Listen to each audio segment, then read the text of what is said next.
కరెక్ట్గా రెడీ అయ్యే టయానికే నాకు ఇవి తెలియని వాళ్ళకి చెప్దాము అని అనుకుంటున్నానండి. ఇది నాగసింధూరం. నాకు ఇది వరకు మా టీవీలో ములుగు సిద్ధాంతి అని ఈయన వచ్చేవాళ్ళు తెలిసే ఉంటది చాలా వరకు. ఆయన చెప్పేవన్నీ కరెక్ట్గా జరిగాయండి నాకు.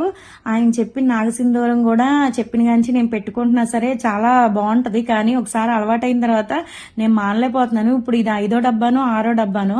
కానీ ఈ కుంకుమ అండి డైలీ నేను నుదుట్లో పెట్టుకుంటాను, ఫేస్కి కూడా పెట్టుకుంటాను. నేను చాలా అంటే చాలా ఇష్టం. కుంకుమ కూడా చాలా బాగుంటది. ఈ పొడి పొడిలాడుతా కూడా ఉండదు. కానీ ఎవరికైనా తెలియని వాళ్ళు ఉంటే పెట్టుకోండి. ఆకర్షణీయ కుంకుమ అనమాట ఇది. కొంచెం ఒకసారి చూపిస్తాను నేను ఎలా ఉంటుందో లోపల. ఇదిగోండి లోపల అయితే ఇలా ఉంటుంది. కానీ నాకు అలవాటు అయిపోయింది. ఈ సిద్ధాంతి గారు చెప్పారు, పాపం చనిపోయారండి. చాలా బాధ అనిపించింది చూసి. నాకు చాలా అంటే చాలా ఇష్టం ఈయన గురువు గారు అంటే.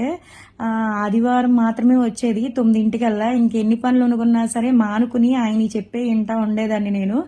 వాటిల్లో ఇదొకటి అనమాట. కుంకుమ అయితే రోజు పెట్టుకుంటాను, చాలా మంచిది. ఇది పూజా సామాగ్రిలోనే ఉంటుంది. కావాలంటే కొనుక్కుని డైలీ పెట్టుకోండి, చాలా మంచిది.